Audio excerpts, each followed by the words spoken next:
ะกันแหมแล้ว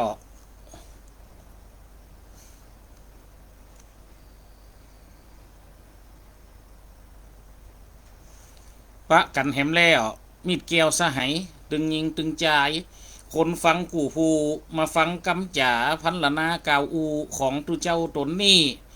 เก่าไม่ถมกันละหันบ่มลี่กำแมงมณีห้องก้อยจิกกุงอยู่ดินตายย้อนดอกก้อยเยียนซอมบนดอยห้อยก็ไม่แห้งเต่าบ่มงาโอยาบ่มแปงใจมาไปแปงสาระนิตานังวิสารทะมอบอูเลนกำกอยคนฟังปีน้องขอจะไปถอยเหมือนแปดอยกู้นกมาแห่คนฟังปีน้องขอจะไปถอยเหมือนแปดอย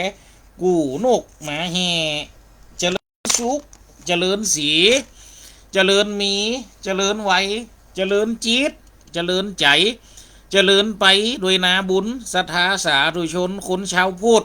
ที่ได้ฟังรายการ FM 106.50วิทยาลัยสงฆ์นครลำปางวิทยุเพื่อการศึกษากับเครือข่าย FM ทุกสถานีที่ได้เกาะต่อลิงในรายการนี้ไปอัตมาภาพพระดนุพลมุนิวังโสวัดห้วยแหนตำบลแม่สุกอำเภอแจ่ห่มจังหวัดลำปางวันนี้เฮาได้มาปะได้มาปุ๊บได้มาอูในวัจจา1 ชั่วโมงต่อจากวินาทีนี้สืบไปเหมือนนะครับที่เฮาจะได้มาอูจะได้มาจ๋าได้มาพัลนาอูจ๋าด้วยกันวันนี้เจริญพรแล้วขอไวสานะมัสการครูบาและสังฆะเจ้าจุโตนจุระองค์ได้ฟังในรายการนี้เนอะพร้อมกับตอนนี้ในรายการเฟซบุ๊กไร่ก็ได้มีสามเณรสลาเณรต้นละสลาเณรต้นลำปางเวียงละก้อนนะคนก็ได้ตักเข้ามาไวไปมือสาเข้ามาในรายการเฟซบุ๊กไร่นะครับที่เฮาได้เกาะได้ต่อลิงก์ไปทาง FM 106.50วิทยาลัยสงฆ์นครลำปางในวันนี้นะครับขอไวสาจุโตนจุวละองค์นะครับเนอะ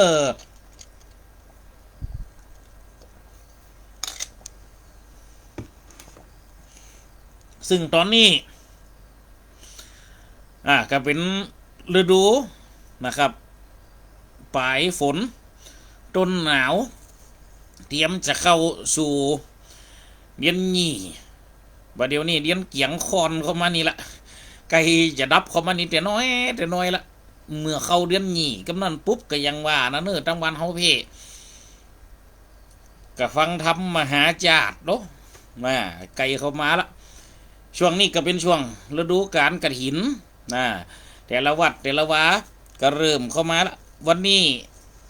ก็เป็นกินสลากที่สุดท้ายของสำหรับอำเภอเจียวโฮมเท่านี้กับวัดกูคำน้อยบ้านฮองลีอำเภอเจียวโฮมตัวเขตตำบลเจียวโฮมวันนี้นะครับเป็นบ้านสุดท้ายละนี่ตอนนี้สืบไปนะครับก็จะการกฐินเข้ามาติ๊กๆละวันนั้นสำหรับตำบลไม่สุกวันเสาร์ที่ผ่านมาแต่ว่านี่ก็2 วัดพร้อมกันลูกวัดหนองกอก1วัดที่2กับวัดตรงตึงบ้านสีมุนเรืองห่วมกันนะครับโจรกันแล้วตุเจ้าในตำบลลุ่นว่าอุ่นไว้บางวัดจำเป็นได้ไปเอาตุเจ้าไปในอำเภอเมืองหมดนะว่าอย่างว่านะช่วงนี้ของมันยากหาเข็มเหมือนหาแล้วเห็นก็ตุเจ้าฮะนี่ของมันหามยากแต่มันหาเข็มขอไวสานะครับสำหรับทุกปีที่ประเดี๋ยวเขามาตักมาถามนี้นะครับอันนี้รายการ Facebook ไร่นะครับพ่วงกับรายการ FM 106.50วิทยาลัยสงฆ์นครลำปางนะครับเนอไวสาจุโตนจุละองค์นะครับที่เขามาฟังเขามาพอสำหรับการละกฐินกระเติงจวบเข้ามา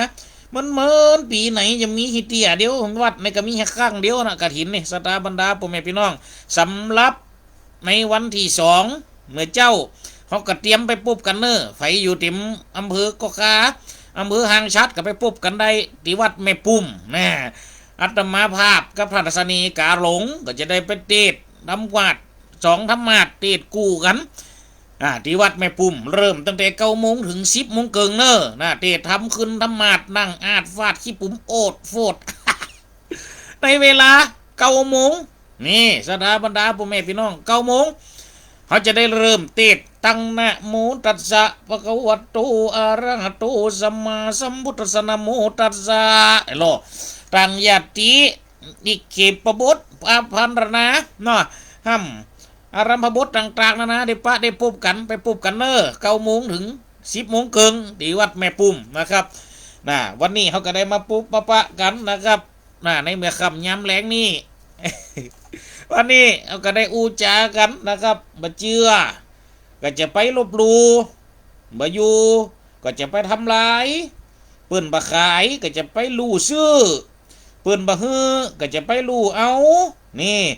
ใจของเขาจะไปยุบจะไปกำจะไปหันเงินนาดำจะไปหันคำนาเศร้าหันดูเจ้าจะไปเบนหน้าหนีตายไปเป็นผีกระตุ้มจะปนดูเจ้า เห็นก็แล้วผู้นำเลยนี่มันก็ดูเจ้านี่ผู้นำยังผู้นำทางจิตวิญญาณแหละลากก็ไปโยมาหลายแล้วนะสถาบรรดาพ่อแม่พี่น้องแม่นก็10 ปีอาบน้ำมะนาว20 ปีเอวสาวบะกาย30 ปีบรรนายสงสาร40 ปีก็เนี่ยการอย่างผ้าพาด40 ปีในแห่งนี้อยู่โล50 ปีสาวน้อยดำเจ็บใจไวท้อง ไวท้องโลโอ้ไวสาครับตุปีสาตุเจ้าคำติงวัดสลียังจุ้มโอ้ไวสาเด้อครับเด้อ สาวน้อยดำเจ็บใจ50นี่60 ปีไอ้อย่างฟานกกแตกโล70 ปีหกเต็มตัวหกลึกหกเท่าไม่หันหมด เล่นได้เด้อมันก็80 ปีมันก็70 ปีหกเต็มตัว80 ปีไข่หัวมันให้สั่นงุนด้วยกันหมดยังเป็นยังหูน้ำหูน้ำตาหูน้ำหมากหูเบ้อแล้วกันนั้นหมดมันก็สตาร์ทั้งหลายไข่หัวยังให้80 ปีนี่90 ปีใครกระต่ายบ่ใครกระต่ายไผจะอยู่ได้พ่องมันก็ไว้นี่เนี่ยกูคนก็ยอมมีกี่ไปอย่างกันหมดเนี่ยศรัทธาทั้งหลายเพราะฉะนั้นวันนี้ก่อนที่เขาจะได้ไปจะได้ไปจ๋าไปพัฒนาในสาระความหูตีตะเลียป้าโทกุมกับกำมูนี่กุมกับกำคมจ๋าลันนะบ้านเฮาทั้งนั้นวันนี้ก็ยกตังเก่าขึ้นมาให้หน่อยบ่เชื่อจะไปลบลูบายูจะไปทำลายเปิ้นขายก็จะไปลู่ซื้อเปิ้นเฮ้อก็จะไปลู่เอานี่มันใจของเฮาอย่าไปยุบอย่าไปกำสอตีเป็นโตดเนาะมันก็โตหันเงินอย่าไปหันเงินนาดำจะไปหันคำนาเศร้านี่พอหันตุเจ้าอย่าไปเบ็ดนานี่บ่ฟองหันใจตุเจ้าบืดปากพอเบ็ดนานี่นาเด็ดตัวหันตุเจ้าจะไปเบ็ดนาหนีกระดาทั้งหลายสุดท้ายก็ตายเป็นผีกระตึ้มจิปุ่นตุเจ้ามันก็โอ้กูสิ่งกูยังมันต้องอาสไหลกันโลอาสะกับปึ่งอาสไหลจะใครกับปึ่งแปลงปลาจอมนะสถาบรรดาพ่อแม่พี่น้องครับที่มานั่นได้ติดตะเลียเนี่ยสถาทั้งหลายเชื่อจะไปลบหลู่บางคนบางภูมันก็ถึงมีมันก็ตัวมเจียก็ว่าไปสปะสเปดตุเจ้าสบายบัดเดียวกูจะไปใครฟังยังอ่ะบ้ากะกูพอข่าวได้ป้าเอ้าเฮ้ยอยากจะนี่บ้าเพราะถ้าประตังไปตานกับตุเจ้าให้เหลียไปเกี่ยเข้าหมาให้ดีกว่าฝนลู่ฟ่องว่าแต่ว่าก็มีนะเขาเป็นคนติดเขาคนไปได้ยินกับหูมึงซ้ำได้ยินเขาออกปากเล่มซ้ำเนี่ยเอาลองเกิดบัตเตอร์สตาบรรดาพ่อแม่พี่น้องเชื่อกำต้องลบดูเขาจะหูมันอยู่ที่เฮานี่หรอบางสิ่งบางอย่างกำบนเขาหัวตุเจ้านั่นดีตุจีตุนี่มันดีนะคนนั่นดีนะคนนี่ดีนะเจียไปก่อนนะทั้งตัวกำได้ไปสัมผัสทั้งตัวกำได้เข้าไปฟอทั้งตัวกำจะได้เขาไปหันยังกระเพื่อนเป็นว่ามันดีกำดีแต่เพื่อนไปพิษกันยังเป็นยังมั่วแต่กับเพื่อนว่าเก็บกำไตมาใส่กำเหนียเก็บกำเหนียมาใส่กำไตมันก็ศรัทธาทั้งหลายคนประเภทนี้มันก็มีอยู่รู้มันต้องฟังคือทั้งสองฝักมันต้องฟังคือทั้งสองพาย จะไปใจง่ายหูเบาแม่นหรอมันก็สมัยเดียวคนยุหือรำคนต่ำหือรัวหือแยกเป็นกุกเป็นนกสองหัวมันมีปลาเลอะแม่นก็สดาบรรดาพ่อแม่พี่น้องรถนั่งเล่าขวัญกันไปวัดไปว่าไอ้บัดดีกันกูจะเล่าฟังนะจะไปมานั่งไกลมันนะแย่นั่นนะย่ำยังกะกูแต่เหมือนนะยังกึดมาเตอะเอามามันปลูกก่อนนะก็ปลูกลุ้นกูกำลังหัดเตียกจะจุงควายลัดนะมันบ่ได้มันขางมันเชียงกูหาบควายขายขนาไปเอามันกึดมาเตอะว่ะเราขวัญวางปนเสียงหายแกะคือใดใกล้คือเสียมันก็มีเปลือเพราะฉะนั้นในยิ้มยังกระตามมาเตอะสถานทั้งหลายคือเจียวหูไว้หูเจียเขาก็จะไปลบลูเนี่ยสถานทั้งหลายของหมูนี่มันก็มีของมันอยู่ลูกมันก็มีตีของมันมีขีดจำกัดของมันกูสิงกูยังสถาบรรดาพ่อแม่พี่น้องเชื่อในตัวเชื่อคือประกอบด้วยปัญญาเชื่อเมื่อกระทำหูและศึกษาต่างๆนะมันก็จะถึงถูกต้องไปเองแม่นก็สถาทั้งหลายเขาบางทีเขาเฮียนมาแล้วปุ๊บแม่แต่ตัวเก่าเขาก็ยังเชื่อมจะได้นะบางทีมันก็จุตัวเก่ากับเมียหน้าหนาวอย่างอี้นะแล้วคือปัตเตอร์เราจะเข้าหน้าหนาวไม่แฮมเหมือนนี่เสถียรจะไปอาบน้ำเย็นหมวกก็ไปตักมาหรอนั่นก็จุตัวเก่าหรอตัวเก่าปึ้งหนาวไปก่อนไปให้ก่อนแล้วนี่เอาลองเกิดปัตเตอร์แม่นก็แม่นเนาะเพราะฉะนั้นกูสิงกูยังนะต้องมีความศรัทธาบวกตัวศรัทธาทั้งหลายถึงจะงดจะงามความศรัทธาความเชื่อนะศรัทธาบรรดาพ่อแม่พี่น้องนะกับความเชื่อกับประกอบด้วยอย่างด้วยปัญญาเนี่ยมันจะดีที่สุดนี่ศรัทธาทั้งหลายรีอูมันนี่มันจะไปสั่งมาสอนเขามาอูกันฟังกันฟังมาได้มันจะมาว่าพงกระโทมาตายแล้วเด้อย่ามาว่าคือกันอย่างนั้นว่าคนเล่าขวัญกันว่าเอากำจีว่าคือไฟเด้อก็เล่าฟังได้มันก็เจียก็จะไปลบลูนี่มาอยู่ก็จะไปทำลายนี่บางคนมันง่ายง่ายตีนคันมือให้ในสิ่งที่เป็นมือในสิ่งที่เป็นมากปุ่นบางคนนี่มีหันเตือหนึ่งสุมาเตะยามกินข้าวไม่ค่ำไม่คืนยามกินข้าวไม่ล่ำไม่เล้งอันนี้มันมีแต่มีคนเท่าปัจจัยกันคนแม่นเป็นคนไข่ม่วนเป็นคนขวัญพาชาว่ายังจับใจไผว่ายังจับใจตัวเดือดร้อนแต่ก็ยังว่านะเวลาเท่ามาปุ๊บไปเป่งตุบเป่งตับเป่งตูอยู่แพะอยู่ปลาเลี้ยงงัวเลี้ยงควายหอกดังรงเน่งอยู่กลางแพะกลางป่าปุ้นมีเจ้าหนึ่งเข้าแล้วปุ๊บกับปล่อยควายออกเลาะเสาะเลาะเสาะเล็มเสาะกินเสาะไส้กินยาแม่นก่อสัตว์ทั้งหลายฟันขืบบงเงือบช้างตกลงมางัวควายไหลเล็มกินก็ยังว่านะตัวก็ออกไปละห่างละตับละตูไว้ตั้งหลังสัตว์ทั้งหลายก็ยังว่านะคนจังตัวมันก็มีเพราะตัวดีถากทางใจคนอื่นมันก็มีอยู่ด้วยคนประเภทนี้เติร์ดปัตเตอร์สัตว์ทั้งหลายอันใดก็เกิดมันก็เกิดอันใดรังจะมีมันก็มีคนสมัยเดี๋ยวนี้มันถึงต่างจิตต่างใจมันหลายความคิดนาจิตต่างปลูกตึกกระแบ่งแยกเป็นห้องอ้อยหนึ่งปองกับมีคันเป็นคอกทมบอกก็ยังแบ่งออกเป็นเขตประเทศก็ยังยกมาเป็นเรื่องแม้กระทั่งการเมืองบอกก็แบ่งออกเป็นขั้วจะได้เก้าอี้กี่ตัวบอกก็แบ่งตามโคตรแม่นก็โอ้ว่าเล่นกันได้เนอะเนี่ยสถาบรรดาพ่อแม่พี่น้องกูสิงกูยางมันก็ได้ปิ่นไปกูสิงกูยางมันก็ต้องมีกฎมันก็ต้องมีเกณฑ์มันก็ต้องเป็นไปหางเปิ่นนี่ตัวไปสัตว์ยอก็ยังว่านะสุดท้ายเขาก็จังหัวตัวฝนตกซึ้งอะไรพาเขามาตะวันค่ำย้ำแรงเข้าหางไหลงัวเขามาขอกรถเข้ามาตับเข้ามาตูบัตเตอร์กะว่าจะกินเข้ามาเมาะสกำอีแน่เขาก็ห่อไปเลยปุ๊บสุดท้ายก็ย้อนว่ายังคือเพื่อนเขาจังหัวกองเข้าเขาทอกเข้าควงเนี่ยมดเอาขี้งัวมาใส่แทนเฮ้ยแซมยังว่ามันตามไฟมันจะมีไฟอย่างเฮาโลมันใจไฟอย่างไฟกลมนั่นโตตะเกียงนั่นถ้าเป็นตะเกียงเจ้าพายุก็ยังว่าเจียงอยู่อันนี้มันเป็นกลมตามมองยองอยู่บนนั่นนี่มันได้แม่นก็ยองอยู่บนคมปัดติวของเขามากันนักตะกึกกูกะก้านว่าจะโมกยัง มกอีหวกเหมาะสกำละมึงเฮ้ยอากาศโตมกมาแล้วปุ๊บไอหวกมาเตะเอาป่าแนบมาเตะมือจกเขากองเข้าไปป้าโตเต็มอากหยากขี้งัวตึงนั่นลูกเขาแกงบุญมันจังบุญเนี่ยสถาบันดาปู่แม่พี่น้องคนเฮานี่มันยังว่าน่ะมันทำลายกันโดอยู่ตัวกำจะได้หาอยู่ได้เปิ่นยังมาทำลายของเปิ่นอยู่คนประเภทนี้ก็มีนะย้ำอยู่กับทำลายดิมันก็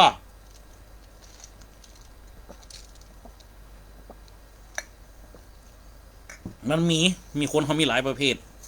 เจียจะไปลบลูมาอยู่จะไปทำลายของเปิ่นซื้อขายจะไปลู่ซื้อของเปิ่นเขาเปิ่นขายก็จะไปลู่ซื้อเนี่ยสถานทั้งหลายบางคนเนี่ยโอ้จะเอาครับใดอ่ะต้องมีเงินเสียอย่างบักไม่ใช่ซักแต่เงินตบหัวมันก็ไปกันเนี่ยมันจะมาขายเฮลโลเนี่ยสถาบรรดาพ่อแม่พี่น้องชุดท้ายกับกลายเป็นการดูถูกก็เลยเป็นการผูกซึ่งใจเจ็บกันก็มีนะอันนี้นะเนี่ยเอาลองเกิดพอเตอะของเปิ่นขายก็จะไปลู่ซื้อของที่เปิ่นจะไปลู่เอาโอ้โตบางของขอมซื้อขายหายยังมาโตดฮะเลยเหรอมาหังไปต้าไปให้ก่อนนะสุดได้โตไปเอาหังเปิ่นไม่คำไม่คืนโดนปืนไปก็มีสถาบรรดาพ่อแม่พี่น้องโอ้โตอันนี้มันถึงมีแต่หรอกบางเตี่ยบางครั้งบางเขาที่เขาหันออกเก่าบางตีไปแห่งล้อมหนวดไฟฟ้าขอซื้อขายหายมาโตดฮะเลยมันมีสุดท้ายตัวไปตายกระโดนไฟฟ้าหังเปิ่นเนี้ยนี่มันก็มีอยู่ในเหตุการณ์มูนี่นะนี่สถานทั้งหลายเพราะฉะนั้นกูสิงกูยังอยู่ในทำนองครองธรรมมันจะงามมันจะงดนี่มันจะปรากฏซึ่งความผิดสมัยมันจะปรากฏซึ่งความสีวิไลของโลกมนุษย์ไปนะถ้าเราอยู่ในศีลในธรรมนี่นะเงี้ยก็ล่ะตัวประกันสังคมอยู่หันมดนะศีล5 ข้อนี่สถานทั้งหลายมันก็ของขายก็จะไปลู่ซื้อปืน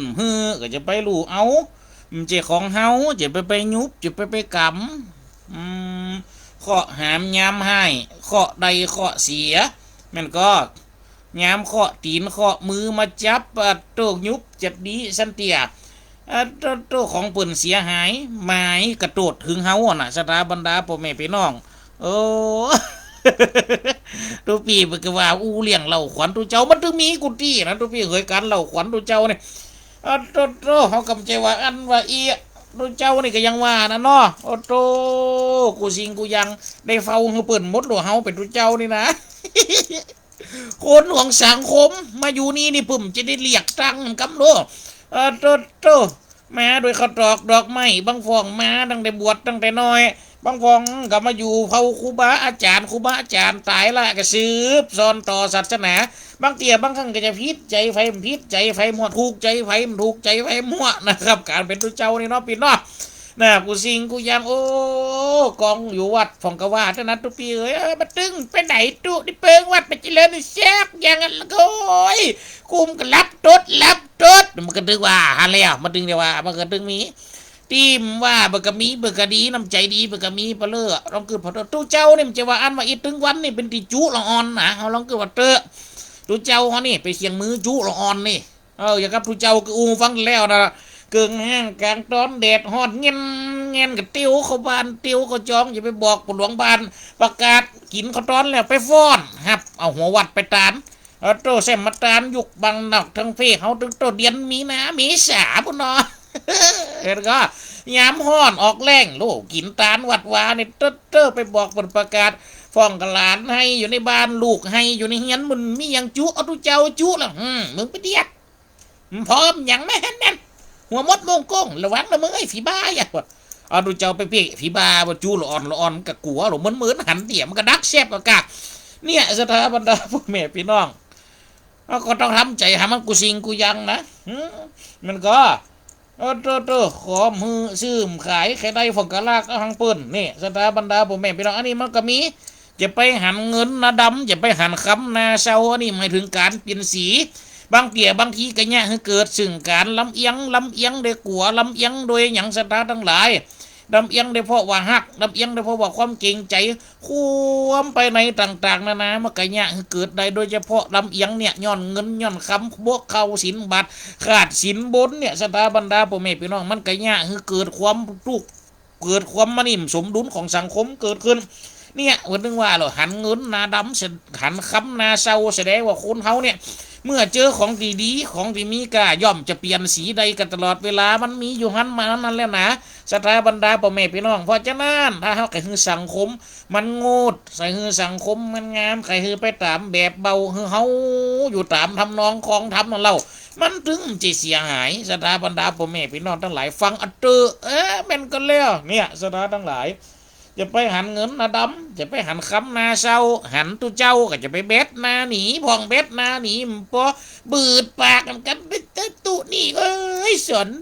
เราไปยังกับถั่วเกิดมาใจชีวิตเป็นคนบ้านนะเป็นคนบ้านตุกมันจะตายอยู่วัดอยู่ว่าเดินบ้านกับจะได้เจ้าเข้ากับมันจะได้ซื้อกินเป็นกูก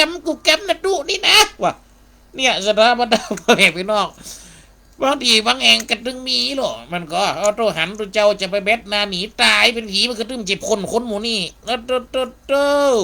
ลองเกิดปอหู้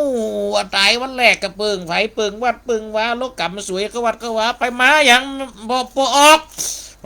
มาปุกยาววันงานอย่างแฮมบ่โอ้มีบอยซบไปหมดเลยโอ้คนนั่นคนนี่เอาไปงานหันงานนี่กระตึงตั้งแต่วันแรกแล้วนะลองเกิดพอเตอร์ครัวอะไรยังอยู่ตั้งใดศาสตร์อยู่ไหนกระโถนตั้งใดอาสนะมีติไหนเอาติมีติตึกก็บอกมีติตึกเอาติมันเสียบลวดตึกขาตั้งฟัดเลยก็เกิดแก่เจ็บตายฟัด4 อันนะมีไหลฟองกลางดีกับตุกสมุทัยนี่โหลดมักเอาไปเลี้ยงพิษกันเกิดแก่เจ็บตายเจ็บแก่เกิดก็ไม่ว่าไว้แอนก็สถาบันดาพ่อแม่พี่น้องว่าต้องไปไม่กลับหลับไม่ตื่นฟื้นไม่มีหนีไม่พ้นบางผ่องคืนเฮียนใหม่ก็เอาไปอยู่ใจคนเขาวัดเขาว่าเขามาหามันก็ตึงยุงปาดตรงงานคืนเฮียนใหม่ยังจะได้เกิดแก่เจ็บตายตั้งปะเวอร์ปะว่าเอาไปเก็บมาเดี๋ยวนี้คู่กันไปเก็บก็มีเป็นก็สถาทั้งหลายกูสิ่งกูยังมาตึงเจ็บปนวัดเจ็บปนว่าเจ็บปนพระจงองค์เจ้าหิงซักอย่างตั้งแต่เกิดถึงตายคนเฮาสมัยเดียวนี้นะเกิดปุ๊บออกโรงพยาบาลมากับฟ้ามาหาตัวเจ้าแล้วเลยมาไข่ตัวแอลเอาเป็นลูกเป็นเต้านะตัวแอลเด้อเห็นหรอตัวแอลจีมัดมือกันเด้อเห็นหรอมัดมือเบี่ยงใส่ขวัญมามัดมือเบี่ยงขวาขวัญอยู่32ขวัญพ่อแม่แห่งเจ้าบ่ไปตั้งใดพ่อของเจ้าจะเลี้ยงเลี้ยแม่ของเจ้าจังเกียอิ่มเจ้าปั้นใหญ่ปั้นมาปั้นได้เป็นพระเป็นเจ้าเข้าวัดเข้าว่ากำสัตว์ศาสนาจุนหัวงอกเมียนดาวจุนหัวข้าวเมียนไฟล่ะว่าปุ๊บพุดขวัญมาล่ะมันก็เอาได้ยองหัวเหี่ยมกำเจริญพรคนโยมแม่บิดสมัยเนอทั้งพูดได้ยินชัดที่นอโยมแม่นอนะทั้งพูดก็ถ้าจะได้ยินดีเผื่อหัวบนทหารจะฟังทั้งเฟซบุ๊กไล่ถ้าฟังทั้งเฟซบุ๊กไล่เฮาก็จะได้หันหน้าหันตากันอยู่นะก็ผูกพันกับวัดตั้งแต่เกิดถึงตายโลนี่สมัยตะกอนนี่โตยังเจ็บป่วยมวยไข้วัดไอ้กระตึงได้พึ่งปะอาสไหลกับตุเจ้าอาสะกับพึ่งอาสไหลตุเจ้าเป็นสักไข่สัตรากับเป็นป่าจอมมันต้องอยู่กูกันนั่นแหละโลแฟนก็แล้วสถาบันดาพ่อแม่พี่น้องตัวสิงกูยังมันได้พึ่งปะอาสไหลกันนะ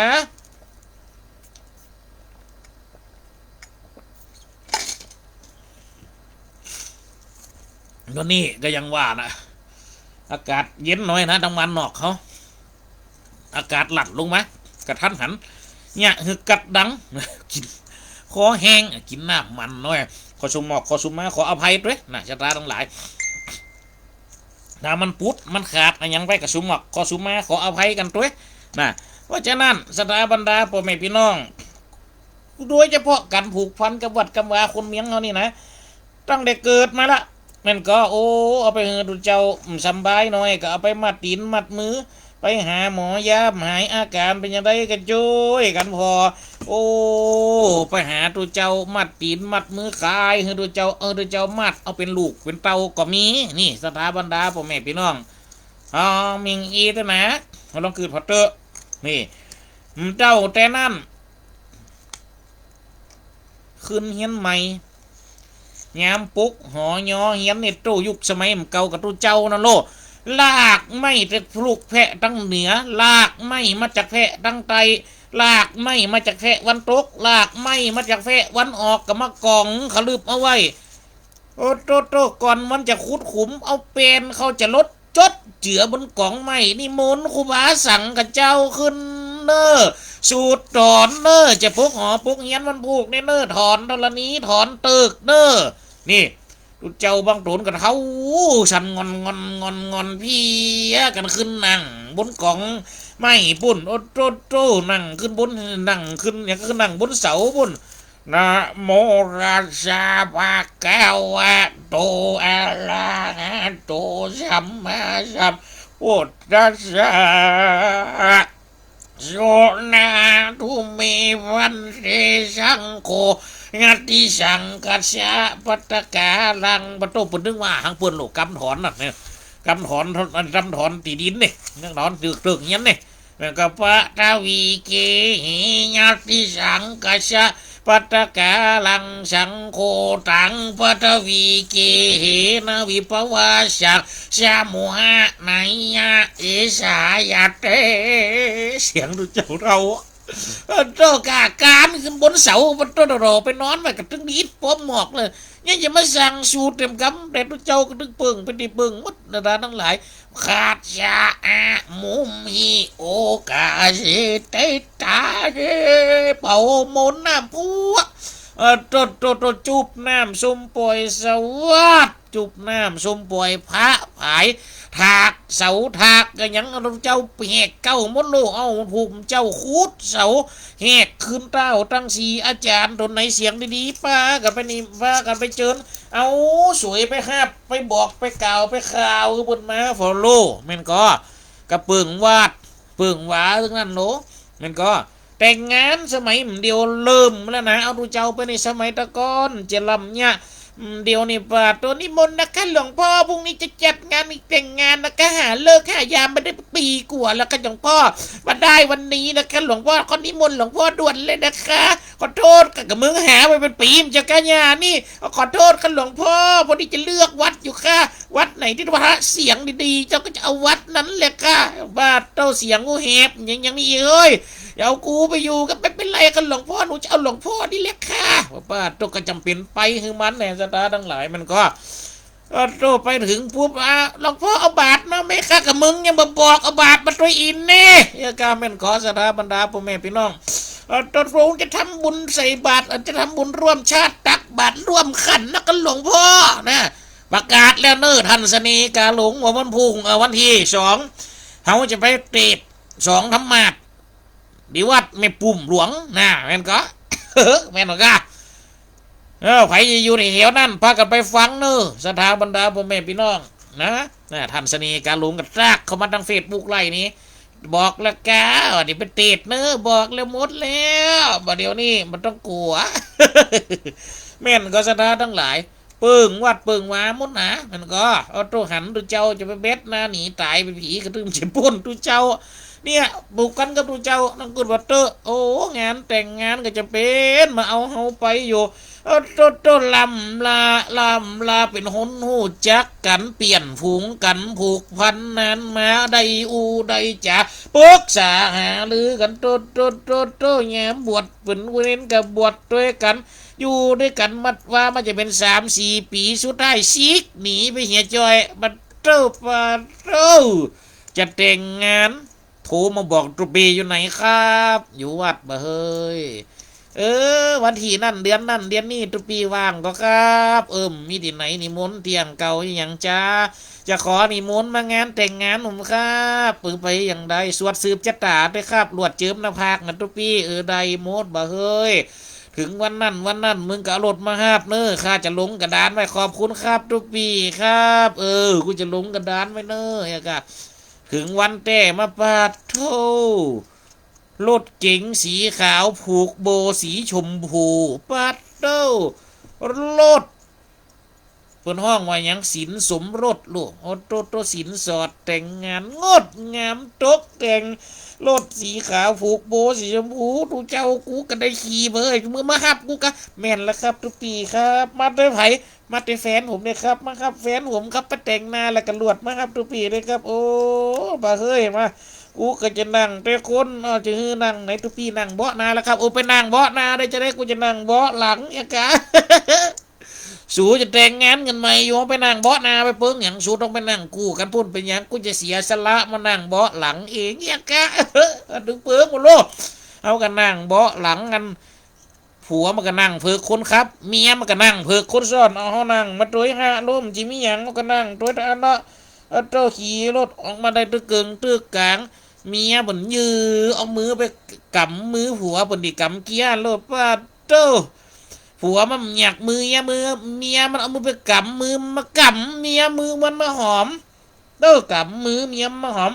ส่องแน่ส่องตาวันเนาะ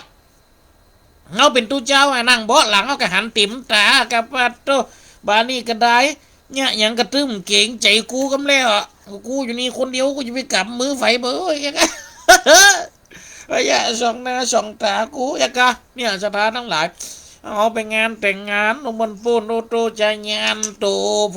ธิยาโมเลสักยานังนันทิวัตโนอ้าวเจิมนาฝากเอานาฝากมาต้นยืนนาฝากมาเขาคนได้เป็นฝ่ายบ่ใจกับมือจูบแปลงกัน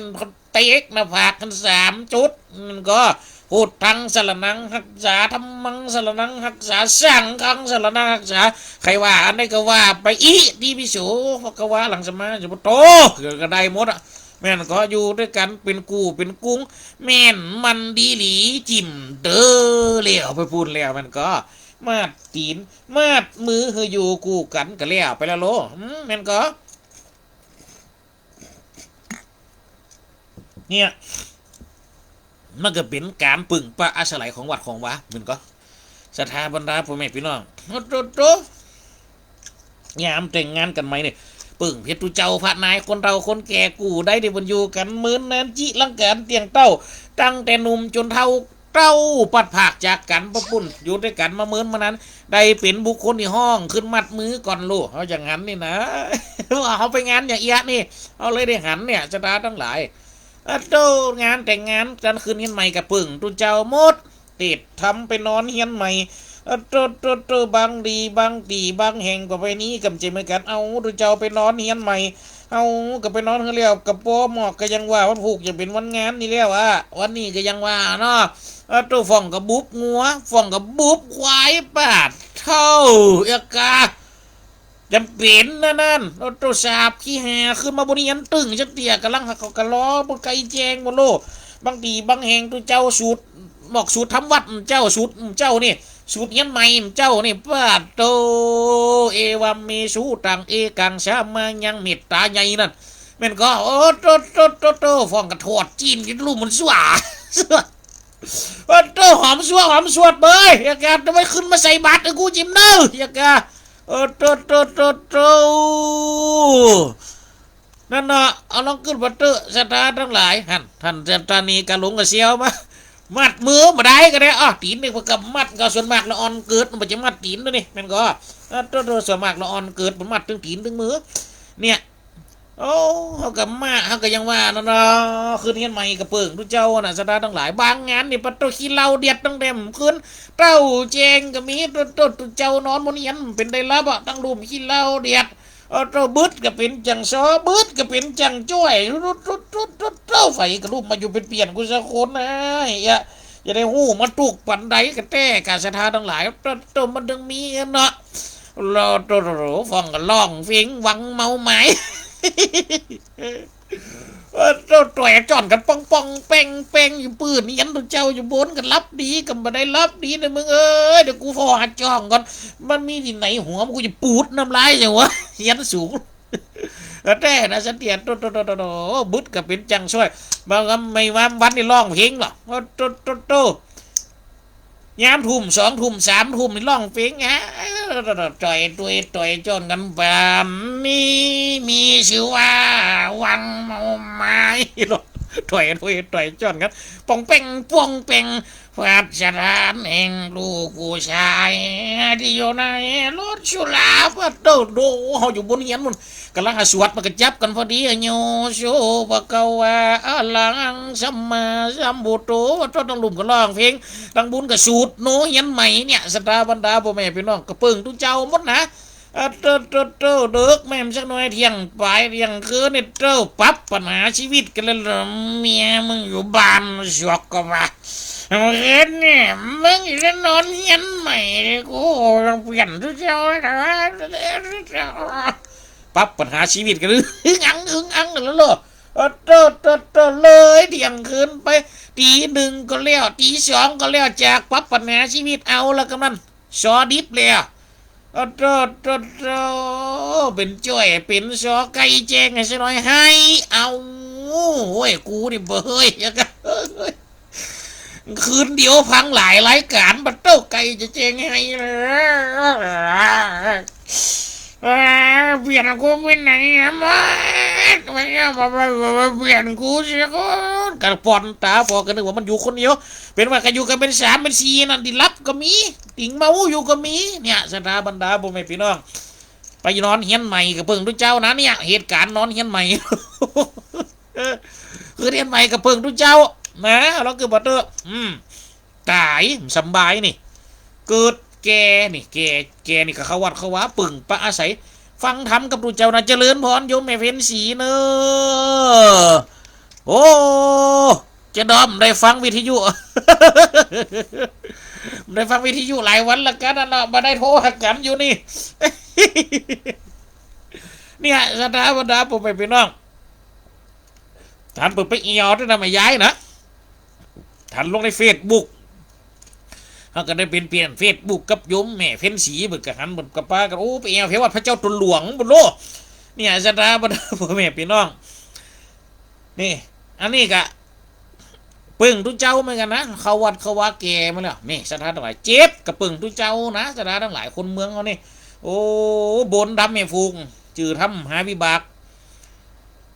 หยุบเวลาใดกับเตดเวลานั่นอ่ะโอ้บางทีมาห้องเขาเดิกเดินเกินเอ้ยไผหาปนานบอกมาโตโอ้ไม่ใหญ่เกี่ยวไปอยู่พะเยาหมดกันวันนี้เปิดฟังคืนพะเยาคนละคืนเนี่ยก็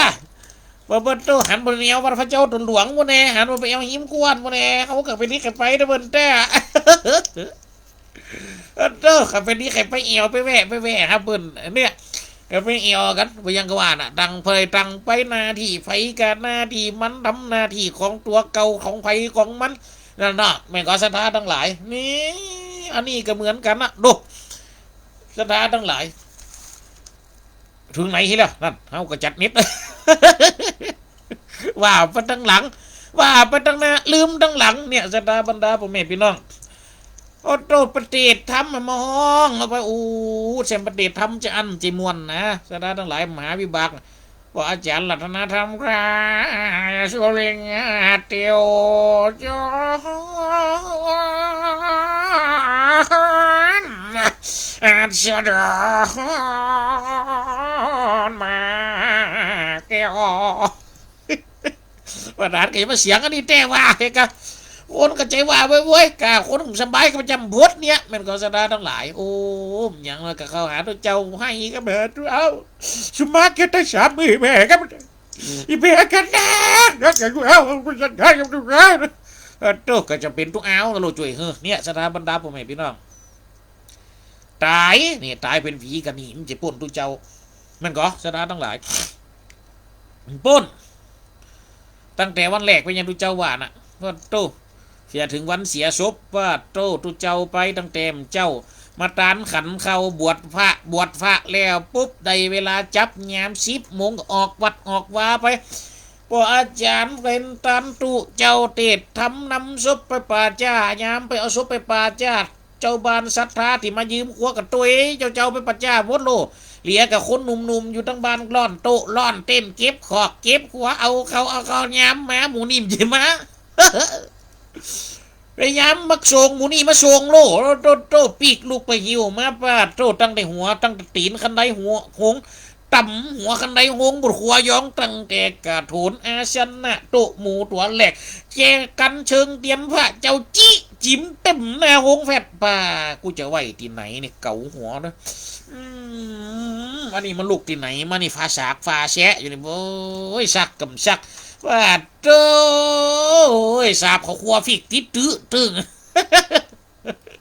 เนี่ยสถาบรรดาพ่อแม่พี่น้องสุดท้ายกระตึ้มจะปุ่นวัดปุ่นว่าแน่วันนี้ตั้งนี่เขปบดคือมาตั้งแต่เก้านี่แล้วนะติดก่อนมาเรียกเขาเล่าขันข้างไว้เรื่องของภายพระอัญญาโกณทัญญะว่าวิสุสงรูปแรกของพระพุทธศาสนาพระโตนี่เขาจำได้อยู่นะติดแต่แล้วนี่ว่าจะเล่าได้เล่าสกรรมมันจวนไปเหี้ยโอ้เขากระตังนั่นยาวไปสุดท้ายมันจวนไปเหี้ยก็เลยมาเล่าเอาติดนี่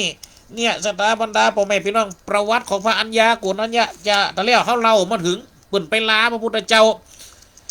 นะที่ไหนสถาบรรดาพ่อแม่พี่น้องตอนนั้นบวชมาได้12 ปีแล้วโลพระอัญญาโกณทัญญะยังจำได้อยู่ก่อนที่เจ้าเล่าตั้งแต่เก้าผลก่อนเดิมตีนั่นสถาบรรดาพ่อแม่พี่น้องเขานี่ยังจำได้อยู่นะเขานี่ยังบ่ลืมเนี่ยนะกูจริงกูยังไม่ลืมเห็นโลเอาเจริญพรป่อสมควรเวียงเป่าเนอะเจริญพรครับตลกนี่เนาะตลกนี่ขนาดนี่เอาแต่ภาพเป็นอย่างนี้งงใจก็ได้แล้วได้มี2 คืนเนอะแล้วมี2 คืนแหละคืนก็ที่4ก็มีคืน107ก็มีครับโอ้เจริญพรแต่ได้ยินชัดนี่เนาะประโยมป่อสมควรเนาะครับชัดเจนนี่ครับชัดเจนที่ตลกเอาตลกนักๆเลยเอาแต่ผมรักแกนะแค่นี้ก่อนให้คนอื่นโทรต่อด้วยสาธุ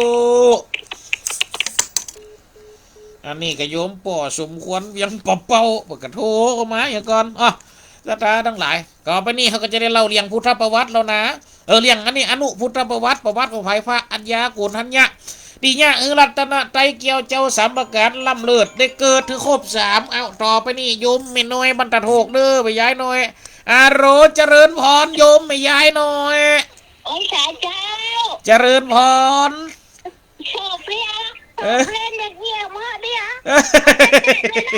เอาแต่แหละเอาแต่สาธุได้ยินชัดนี่เนาะเจริญพรเป็นกำลังใจให้เลยสาธุได้ยินชัดนี่เนาะวันดีเนี่ยน่าไก่หัวอยู่เนี่ยพี่น้าแม่เป็นกำลังใจเนอะสาธุ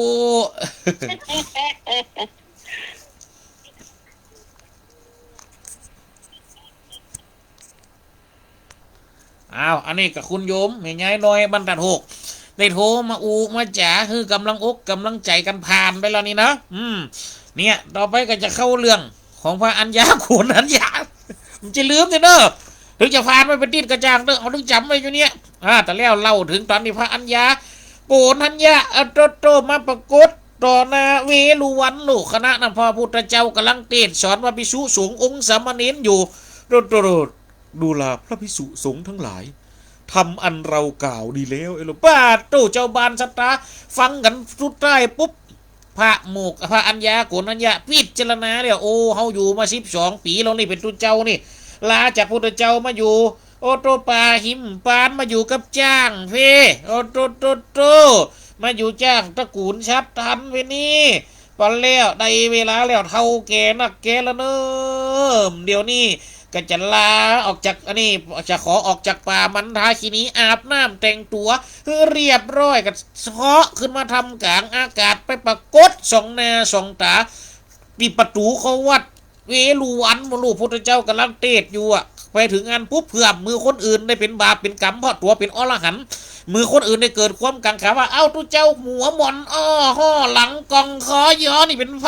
อย่ามาเท่าแต่เท่าว่าอยากไปปรากฏกายพุทธปากเอาเลย อันตัวเรานี่คือพระอัญญาโกณัญญะเนอขอมาไวสาบาทเจ้าบัดนี้พานี่เราจะได้มาขอไวสาพุทธเจ้าเพื่อบังคมลาเนอพุทธเจ้าก็เลยถามพุทธเจ้าก็ฮู้แล้วโอ้พระอัญญาโกณัญญะพระสงฆ์รูปแรกแห่งพุทธศาสนามาเพื่อทูลลาปะลินิพพานโลนี้พุทธเจ้าก็เลยถามแล้วตัวโลพระอัญญาโกณัญญะจะตัวจะปีกเป็นตายที่ไหนพระอัญญาโกณัญญะก็เลยบอกพุทธเจ้าโอ้อันขาน้อยจะขอปีกขึ้นดอยอย่างเก่าไปอยู่ที่ข้าเกยอยู่กับจ้างตระกูลชัดทันที่ผ่านเลี้ยวมาปูนเนาะที่คิรีบันโพธปุณเนาะขอลาพุทธเจ้าเนอะปอนเนอก่อนจะลาพุทธเจ้าฟังคำสั่งสุดท้ายเป็นดีกัดอกหนาศรัทธาทั้งหลาย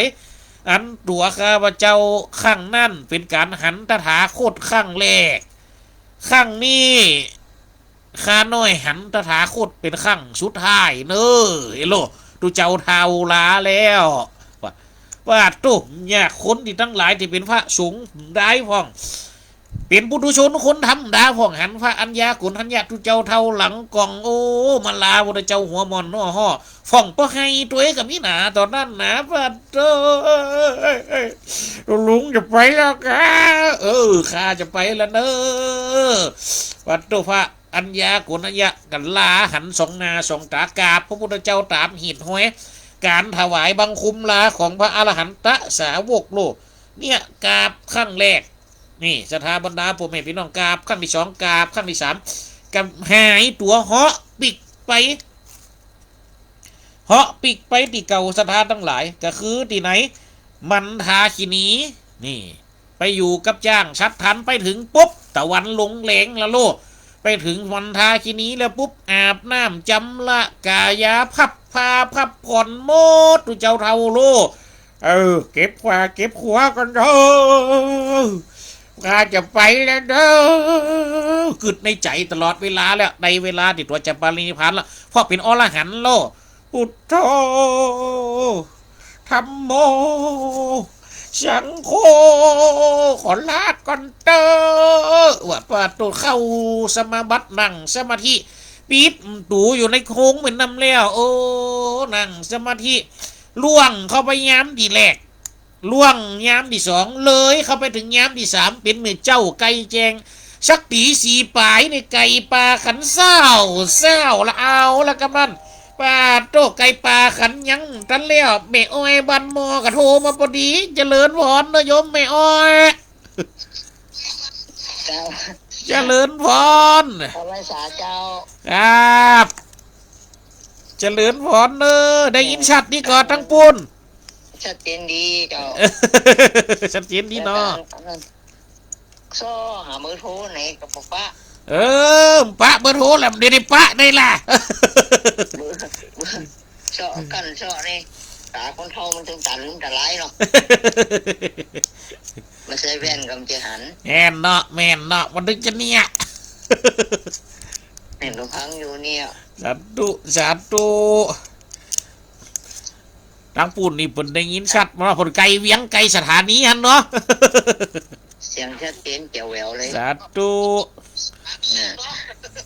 นั่นได้ยินอยู่พ่อเฮ้ยสาธุเจริญพรนะโยมแม่เด้อแม่เป็นกำลังใจให้เด้อสาธุอยู่ดีมีสุขเดินกันนะโยมแม่เด้อสาธุเนี่ยอันนี้ก็โยมไม่อ้อยเบิกกระโถเข้ามาเนี่ยตะกี้เล่าถึงเวลาไก่เจ๊ต่อได้อยู่นะว่าลืมคำเตี้ยโตไก่ปลากันเศร้าแล้วกันเลยไก่อู้กัน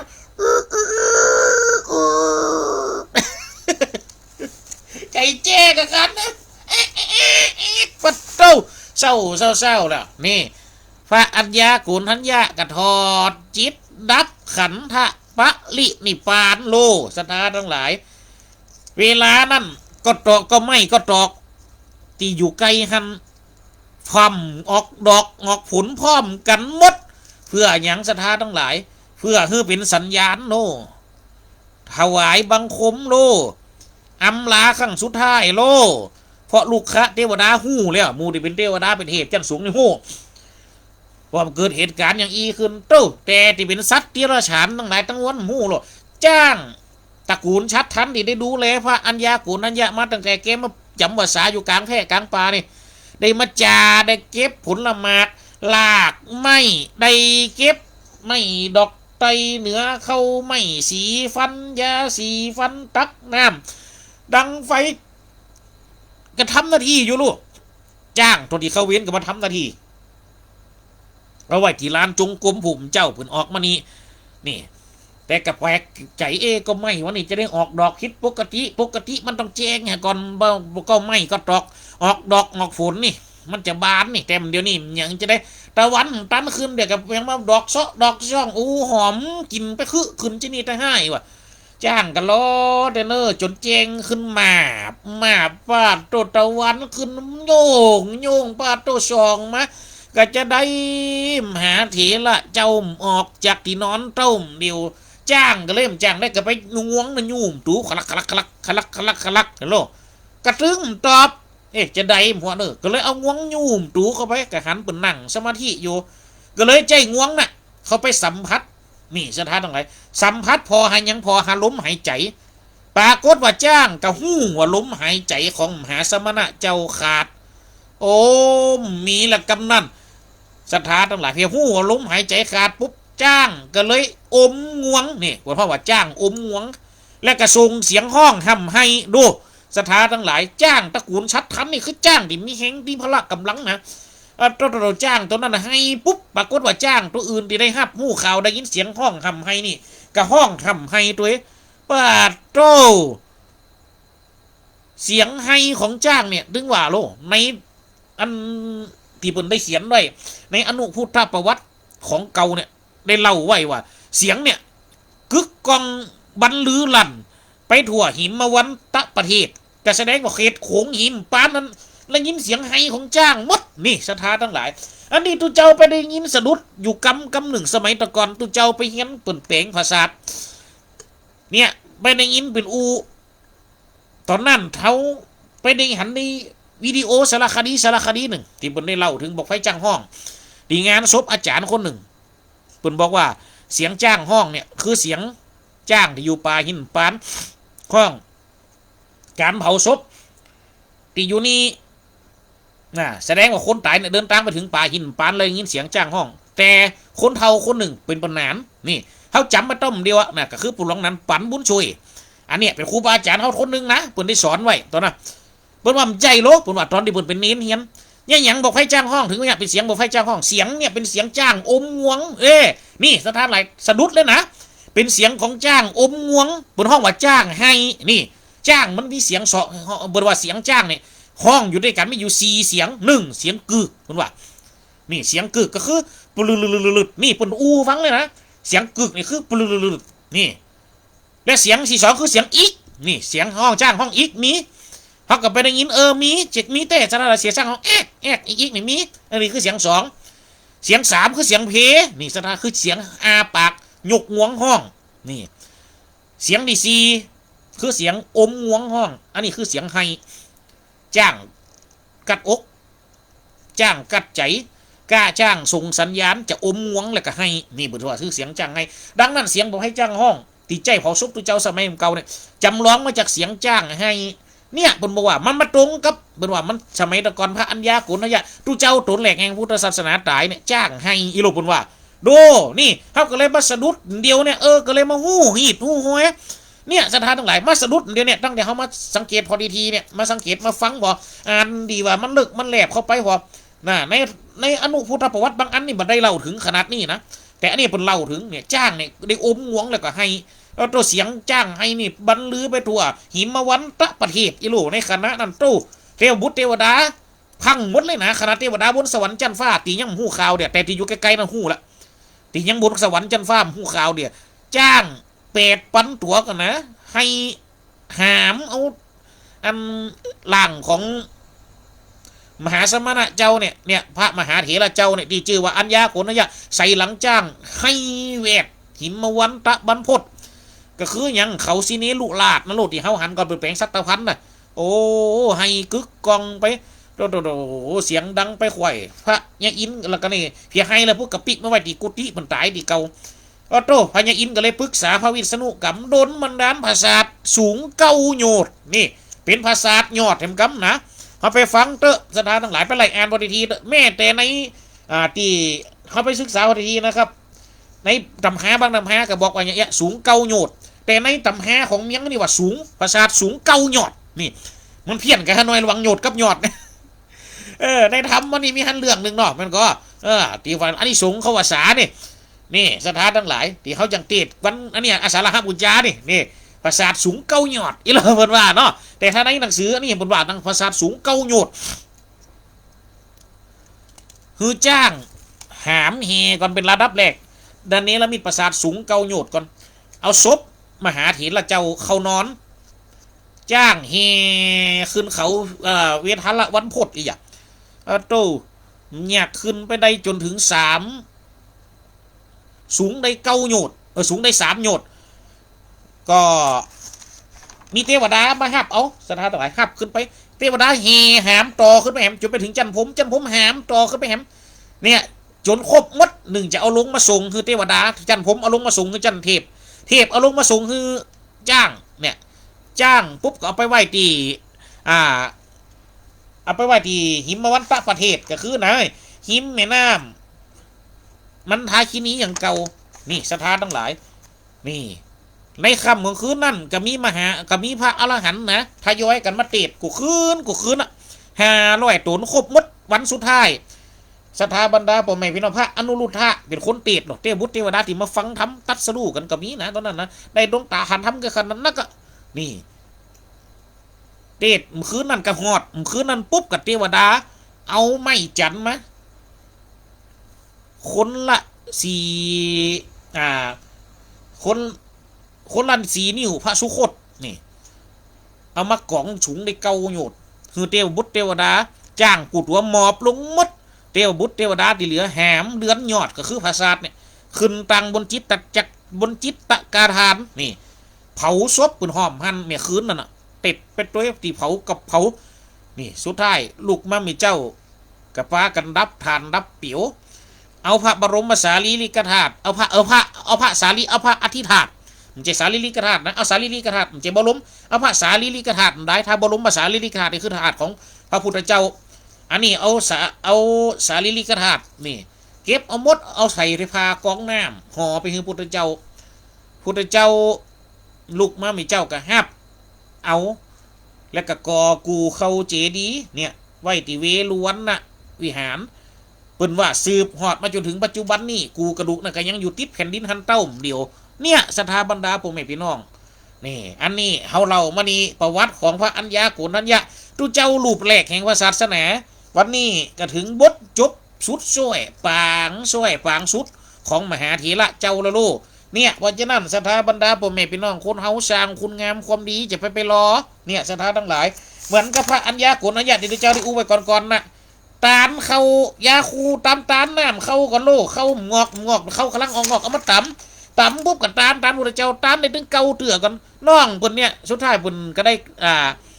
พระอันอย่างก็อัญญาโกณัญญะก็ได้เป็นพระสงฆ์รูปแรกนี่แล้วน้องคนน่ะคนที่ว่าบัตานเตียน่ะล้อเขาออกงอกก่อนไก่ตานกำเดียวเป็นน้ำเลี้ยวน่ะสุดท้ายก็เป็นไผเป็นพระสงฆ์อุสุดท้ายเดี๋ยวมาทั้งทำพุทธเจ้าก่อนพุทธเจ้าปรินิพพานนะโลสุภัทระปริพระโชคนั่นเนี่ยสถาบรรดาพ่อแม่พี่น้องการที่ทำบุญนี่จะไปล้อนะ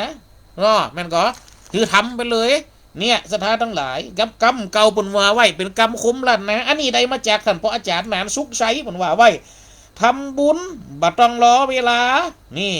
จะภาวนาบัดต้องรอเท่าบัดต้องรอแก่รอเท่าจะไว้พระเจ้ากับบัดต้องรอไผ่เพราะฉะนั้นดีที่ไหนก็คือสร้างไว้ที่หันเพราะฉะนั้นใครคือดีกับตัวก็สร้างดีไว้กับตัวเขาเนี่ยนี่ใครคือดีบังเกิดก็สร้างสิ่งประเสริฐไว้กับตัวเพราะฉะนั้นสถานทั้งหลายอันตุเจ้าได้ได้จ่าได้พรรณนามาณโอกาสนี้ก็สมควรแก่เวลาแล้วนะขอสวัสดีญาติโยมกูคนที่ได้เข้ามาฟังนี้ความคังประสงค์องค์เจ้ากูตนกูว่าละองค์ข้าน้อยขอไว้สานะครับที่ได้ได้ปุ๊บได้มาฟังกันในแรงนี้เพราะฉะนั้นบัดนี้ก็ถึงเวลาแล้วเนาะขอจบการบรรยายจ่าปุ๊บปะกันเพียงตัวอีนกสั่งลาฟ้า ป่าสั่งลาหนองนกเขาลากรดอนสั่งลาห่างกบลาเขาหูเสือลาจากทำนกเขาลากรป่าไม่กำอูกำจ่ามาแกะก้อนไก่ได้หมอดีเวลาจบก่อนแล้วเนอขอจบเพียงตัวอีเจริญพรศรัทธาสาธุชนทั้งหลายเจริญพรนะครับเนอ